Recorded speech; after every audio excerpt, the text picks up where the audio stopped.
Welcome to V sports. IPL 2024లో ముంబై వరుస పరాజయాలకు అడ్డుకట్ట పడేలా లేదు. ముంబై జట్టు వరుస పరాజయాలు కొత్త కెప్టెన్ హార్దిక్ పాండ్యాకు తీవ్రమైన బాధను కలిగిస్తున్నాయి. వరుసగా 2 పరాజయాల కారణంగా కెప్టెన్ హార్దిక్ ఇప్పటికే చాలా ట్రోల్ అవుతున్నాడు. ఇప్పుడు సొంత మైదానం వాఖండేలో ముంబై ఓటమి ఈ గాయాలను మరింత ఎక్కువ చేసింది. వాఖండే వేదికగా రాజస్థాన్ రాయల్స్ ముంబై అహంకారాన్ని దెబ్బతీసింది.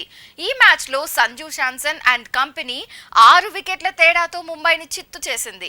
ఈ మ్యాచ్ లో రాజస్థాన్ కెప్టెన్ సంజు శాంసన్ టాస్ గెలిచి ముందుగా బౌలింగ్ ఎంచుకున్నాడు. ఆ తరువాత Rajasthan dangerous bowler Trent Boult ఆకలితో ఉన్న సింహంలా ముంబైపై ఆధిపత్యం చెలాయించాడు. తొలి ఓవర్లోనే ఖాతా తెరవకుండానే రోహిత్ శర్మ, నమన్ధీర్లకు పెవిలియన్ దారి చూపించాడు. తీవ్ర ఒత్తిడి ఫలితంగా ముంబై కేవలం 20 పరుగుల స్కోర్ వద్ద 4 బ్యాట్స్మెన్స్ ను కోల్పోయింది.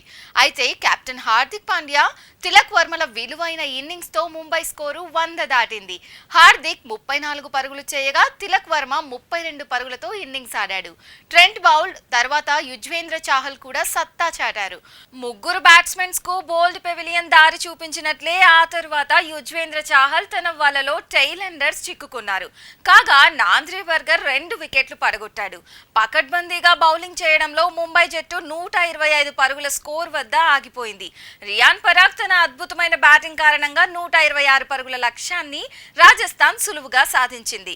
రాజస్థాన్ జట్టు శుభారంభం చేసింది. అయితే ఆ జట్టు 50 పరుగుల వ్యవధిలో 3 వికెట్లు కోల్పోయింది.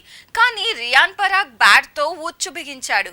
అతను 39 బంతుల్లో 5 ఫోర్లు 3 సిక్సర్ల సాయంతో 54 పరుగులతో అద్భుతమైన మ్యాచ్ విన్నింగ్స్ ఆడాడు.